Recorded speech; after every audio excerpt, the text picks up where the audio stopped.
Welcome to Johnny Carson Files. On this video, Johnny Carson was 90 minutes into a broadcast that was supposed to end. The control room clock had crossed the red line. The producer was giving the cut signal. The stage manager was counting down with his fingers, and Johnny Carson, the most disciplined man in the history of American television, looked at all of them, looked at the clock, looked at the cameras, and made a decision that had never been made before in 30 years of broadcasting. He shook his head. Not yet. And the reason he refused to stop was sitting 3 feet away from him in the guest chair. James Stewart, 68 years old, America's most beloved actor, the man who had played George Bailey and Jefferson Smith and Charles Lindbergh and Wyatt Earp. That man was sitting with his hands folded in his lap, speaking very quietly into a microphone, telling a story he had never told anyone, a story from Christmas Eve 1944, a story about a man named Robert Haynes, a story about guilt that had lived inside him for 33 years. And what he said before that broadcast was finally allowed to end would reach inside the chest of every person watching and take hold of something they hadn't known needed touching. You will not believe what happens next. But before we begin, I see comments every single week from people who had no idea they were not subscribed to this channel. If you enjoy these stories, please take 5 seconds right now and check. Subscribing is completely free, and it is the single most important thing you can do to help us keep telling stories that deserve to be told. Thank you for being here. Now, let us go back to the beginning of the most extraordinary night in Tonight Show history. James Stewart was not supposed to be honest on television. By January of 1977, Jimmy Stewart had spent 42 years carefully maintaining a public persona so perfectly constructed that most of America had stopped being able to see the man behind it. They saw George Bailey. They saw the drawling, gentle giant of American cinema who stood for decency and the fundamental goodness of ordinary people. And that image was not entirely false, but it was incomplete, because there was something Jimmy Stewart had been carrying since December 24, 1944, something he had never shown to a camera or admitted to a journalist or discussed with even his closest friends, something that explained why, every single Christmas Eve for 33 years, he had excused himself from whatever gathering he was attending, gotten into his car alone and driven, sometimes for hours, always to the same destination, always in silence.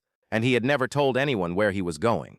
His wife, Gloria, had learned early in their marriage that Christmas Eve was Jimmy's time, and that questions were not welcome.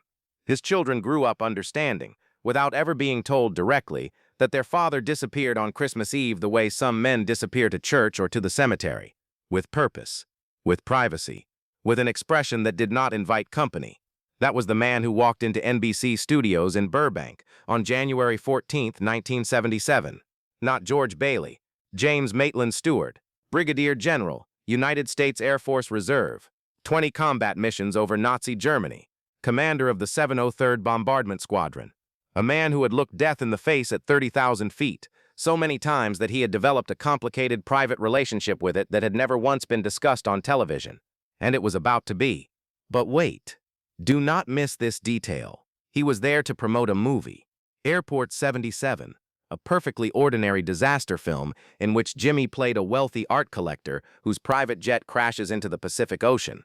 The publicist had prepared talking points. The questions had been submitted to Johnny's team in advance, as they always were for major guests. Everything was scheduled. Everything was under control. And then, 2 days before the taping, Jimmy Stewart made a phone call that changed everything. The call came to Johnny's office on the morning of January 12, 1977. Not from Stewart's publicist or the studio, from Jimmy himself. He called the Tonight Show's main line and asked to be connected to Mr. Carson personally. The receptionist, a young woman named Karen Dole, would later describe what happened when she put the call through. Mr. Stewart was very polite, she said, but there was something in his voice when he asked for Mr. Carson, something serious, like a man who had made a decision and was making sure he went through with it before he changed his mind. Johnny took the call standing at his desk, which he almost never did. His assistant noticed immediately whatever was being said on the other end. Johnny's expression shifted from professional courtesy to something much quieter within the first 30 seconds. He nodded several times. He said yes twice. He said I understand once. When he put the phone down, he stood for a moment without moving. Then he called his producer, Fred de Cordova, and said 4 words Fred had never heard in 15 years of working together. Don't prepare anything tonight. Fred started to object. Johnny said, "Trust me on this one, Fred," and Fred closed his notebook and waited. What Jimmy had said on that call would not be revealed until 1989, when Johnny mentioned it in a private interview. "He told me he needed to say something true," Johnny said. He said he had been on television 100 times and had never once said anything true. Those were his exact words. And then he said there was something he'd been carrying a very long time and he needed to put it down somewhere, and he thought maybe this was the time. "I didn't ask what it was. I didn't want to know in advance. I just said I'll be ready, and I meant it." January 14th, 1977, NBC Studios, Burbank. Jimmy Stewart arrived 45 minutes before his call time. The makeup artist, Patricia Corrales, said he was the quietest guest she had ever prepared for air in 8 years on the show. He sat in her chair without fidgeting, without checking his watch, without running lines or reviewing notes. He just sat there, she said, very still, very calm, but not relaxed, like a man who has made a decision and is waiting quietly for the moment to arrive. Ed McMahon stuck his head into the green room at 5:20 to say hello and left 2 minutes later. There was something in that room, Ed said. Heavy, like the air before a serious storm. At 5:28, Johnny walked past the green room on his way to the stage. He stopped at the doorway. The two men looked at each other across the small room. Johnny nodded once. Jimmy nodded once. Neither of them spoke. And then the cameras went live. The first 41 minutes of the broadcast were entirely normal. Johnny's monologue was sharp. The first guest segment went smoothly. From the audience and the control room, it looked like every other Thursday night on the most successful program in late-night television history. Everything appeared normal. Everything appeared planned. But what you have seen so far is nothing compared to what was about to happen. Because Jimmy Stewart had been standing in the wings for 20 full minutes, not pacing, just standing, his hands in his jacket pockets, his eyes on the stage, watching Johnny work. Patricia Corrales offered to get him a chair. He declined. "I'm all right," he said quietly. "I just want to watch him for a minute. He's very good at this, isn't he?" And then, almost to himself, "I hope I don't disappoint him." A stagehand who was nearby and overheard it would say later that he didn't know what to do with that sentence. This was Jimmy Stewart. He had made some of the most celebrated films in the history of American cinema. He had nothing to prove to anyone. And yet there he was, standing in the dark on the edge of someone else's stage, hoping he would be good enough for it, hoping he would be equal to whatever was about to happen. That is what the truth does to a person when they are about to tell it. It makes everyone feel like a beginner. At 6:12, Ed McMahon's voice filled the studio. "Ladies and gentlemen, one of the greatest actors in the history of American cinema, the star of some of the most beloved films ever put on screen, and still the only man in Hollywood who can make a 2-hour disaster picture feel like a conversation with your grandfather. Please welcome Jimmy Stewart." The audience came to its feet. The sound that filled the studio was something everyone present would remember.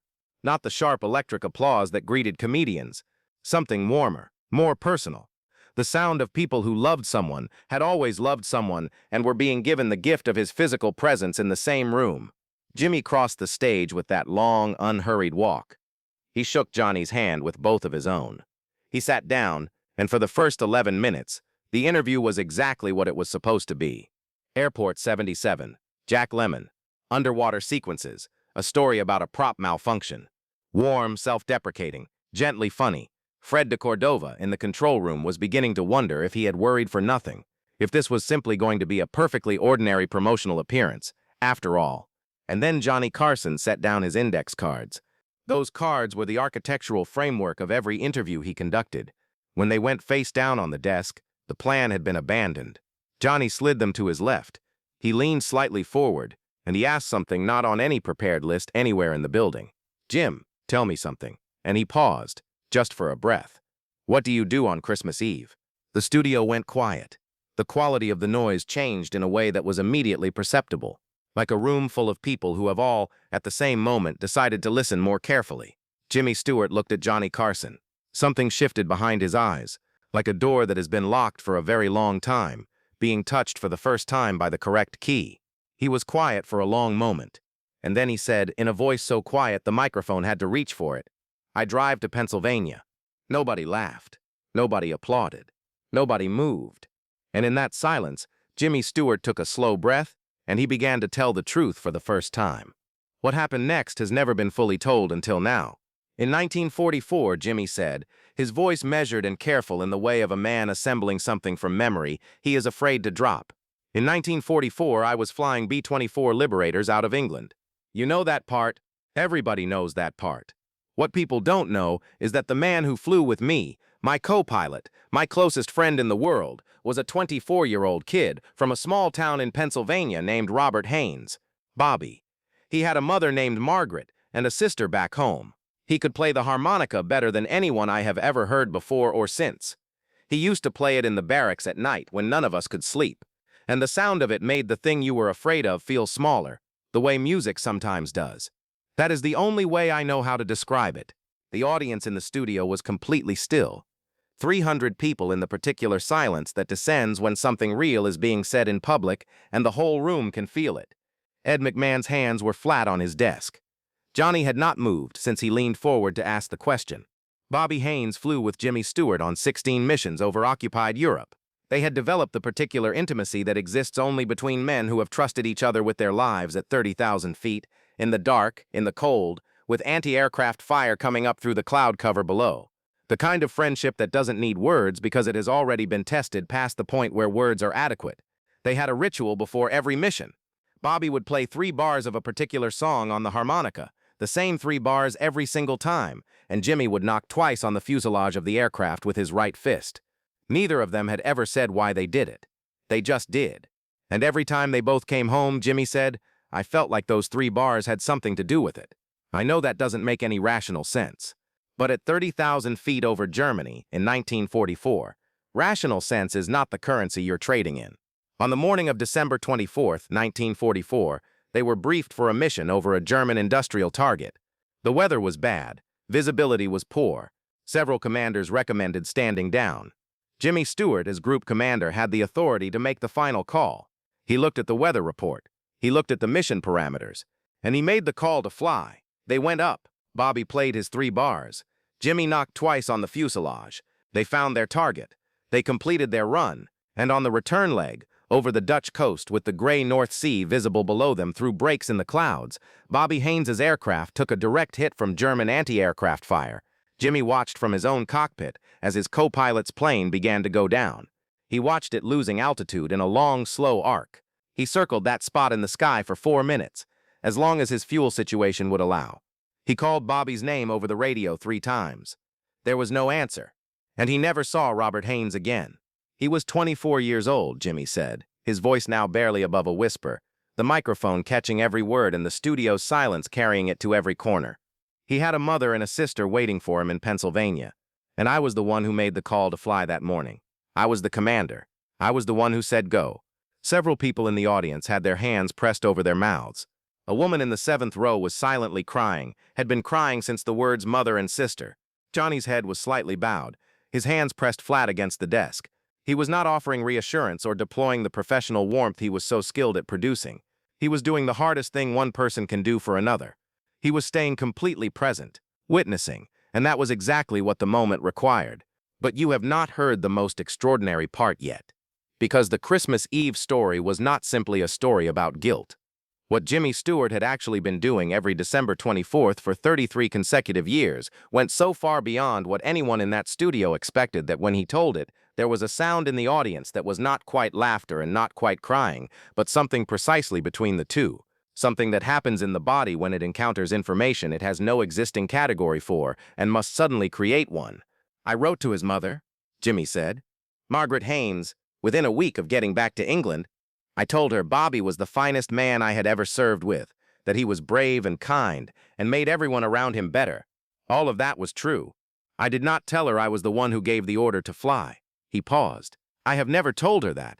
But every Christmas Eve, starting in 1945, I drove to her house in Allentown, Pennsylvania. I knocked on the door. She always answered. She always invited me in. We sat in her kitchen. She had a photograph of Bobby on the table. Always the same photograph. And we talked about him, about who he was before the war, about the harmonica. She told me once he had mailed her a harmonica from London as a Christmas gift in 1943. She received it 3 months after he died. She kept it in a small wooden box. She showed it to me every year, every single Christmas Eve for 27 years, until she passed in 1972. The audience exhaled as one. Not a word, just a sound. The sound of 300 people whose lungs had forgotten to work normally and then remembered all at once. But what Jimmy Stewart said next shocked everyone in that studio. After Margaret passed, he said, I kept going. Bobby's sister Patricia was still in Allentown. She had a daughter. The daughter's name is Elizabeth. And Elizabeth grew up seeing this tall old man appear at her grandmother's door every Christmas Eve for as long as she could remember. She never knew who I was. Her grandmother never told her. Her mother never told her. I was simply the man who came on Christmas Eve. I brought flowers every year. Yellow roses. Margaret had told me early on that Bobby brought her yellow roses on her birthday every year from the time he was 12 years old until the year he shipped out. So, yellow roses. I thought that was right. A woman in the front row was weeping openly now. The sound was involuntary. It was the sound the human body makes when something true and irreducible moves through it and finds nowhere to stop. Johnny's jaw was tight. His eyes had not moved from Jimmy's face. He had not reached for a joke or a word of comfort. He was holding still, letting the room be exactly what it needed to be, and the room needed to be heavy with truth. Elizabeth was 31 when she figured out who I was. Jimmy continued. She had been doing family research. She found photographs. She found service records. She found a roster of men from the 703rd, and she found my name, and she wrote me a letter. He reached into the inside pocket of his jacket. He withdrew an envelope, pale and worn at the edges from being handled many times. He placed it on his knee. He opened it carefully. His hands, Jimmy Stewart's famous hands, were trembling slightly, not from age, from something that has no medical name. He unfolded the letter and read it aloud. Dear Mr. Stewart, I have known you my whole life without knowing who you were. I have sat at a table with you every Christmas Eve since before I can remember. I watched my grandmother take your coat at the door. I watched my mother set an extra place. I was the little girl who fell asleep on the sofa while the adults talked in the kitchen. Last November, I found a photograph in a box of my grandmother's things. A photograph of my Uncle Bobby and a tall man in an Air Force uniform standing in front of a B-24 in England. On the back, in my grandmother's handwriting, it said Bobby and Jimmy, Christmas 1943. I looked at that photograph for a very long time, and then I understood. My grandmother knew who you were. She knew from the beginning. She told my mother in 1963 and made her promise not to say anything. She said that man is carrying something very heavy. And the kindest thing we can do for a man carrying something heavy is let him carry it in the company of people who love him. She loved you, Mr. Stewart, not for what you did in the war, not for what you did in the movies, because you came back. Every year you came back, and that meant her son was still being remembered. That is all a mother ever truly needs. I will see you this Christmas Eve. The yellow roses are always beautiful. Love, Elizabeth Haynes. By the time Jimmy finished reading, there was no one in that studio who was not crying. Not the audience, not the floor crew, not the camera operators who had stopped waiting to be directed, not Ed McMahon, who had buried his face in both hands, not Fred de Cordova, who had stopped watching the clock, and not Johnny Carson, the man who had maintained his composure through 30 years of the most demanding live television in history, was sitting with his eyes closed, jaw tight, shoulders pulled slightly inward, holding himself completely still. Because if he stopped holding himself still, he was going to come apart. And the story was still being told. After a silence that had its own shape and weight, Johnny opened his eyes. His voice, when he finally spoke, was exactly what it would have been if there were no cameras in the room. Jim, he said, why tonight? Why now, after all this time? Jimmy looked at the camera for a long moment, at the invisible millions on the other side of it, then back at Johnny. Because I am 68 years old, he said, and I realized something this past Christmas Eve. When Elizabeth opened the door, and I handed her the roses, I realized I had been waiting, without knowing I was waiting, for permission to stop carrying this alone, permission to say it somewhere large enough that it might do some good for someone else who is carrying their own version of the same thing. If I said it here, maybe someone watching at home would hear it. Maybe someone who has been carrying something alone for a very long time would think, if Jimmy Stewart could put it down, maybe I can put mine down too. The studio was silent for a moment. That felt like the specific instant before something shifts permanently in the atmosphere and cannot be shifted back. And then Johnny Carson looked through the studio glass at the control room. He found Fred de Cordova's eyes, and he shook his head, once, slowly, clearly. Not yet. We are not done here. The Tonight Show ran 2 hours and 19 minutes past its scheduled end time that night.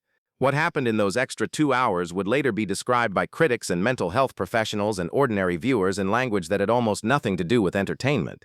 They talked about war, not the war of monuments and Memorial Day parades, but the private interior war that continues in men long after the official one ends.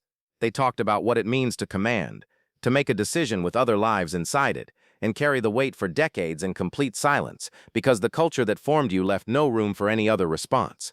They talked about the specific loneliness of guilt that cannot be confessed because the person you wronged is no longer alive to offer forgiveness. Johnny asked Jimmy a question that nobody had ever asked him in 40 years of public life. He asked, "When does it get lighter?" And Jimmy was quiet for a long time. And then he said, "It gets lighter the first time you say it out loud. That's what tonight is for me. That's what you are doing for me right now. Just by sitting there and listening, you are making it lighter."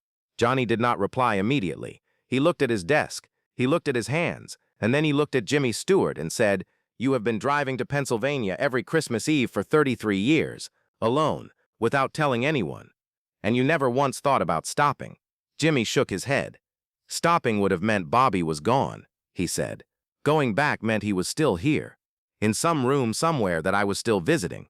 Johnny Carson, who had spent 30 years shaping conversations on live television, had nothing to add to that. He simply nodded, and the studio was quiet. Jimmy talked about what he had found in those 33 Christmas Eve visits. Not absolution, he said carefully. Not even relief exactly. Just company. Just the grace of sitting in a room with people who loved the same person you had lost. The weight doesn't go away, he said, but it changes shape when someone else is in the room with you. It becomes something you carry together rather than something that is crushing you alone. And that difference is everything. And Johnny shared things he had rarely said on camera. His private sense of inadequacy in the show's early years, the relationships that had not survived the demands of fame, the ways that enormous public success can deepen private loneliness when the distance between who the world believes you are and who you actually are becomes too wide to comfortably cross. And for 2 full hours past midnight, 2 men talked to each other honestly, without performance, without protection, and 31 million people listened, the highest Tonight Show rating in 4 years, not because of scandal or spectacle or manufactured drama, because 2 men were being honest in a room, and 31 million people had needed that more urgently than any of them had known.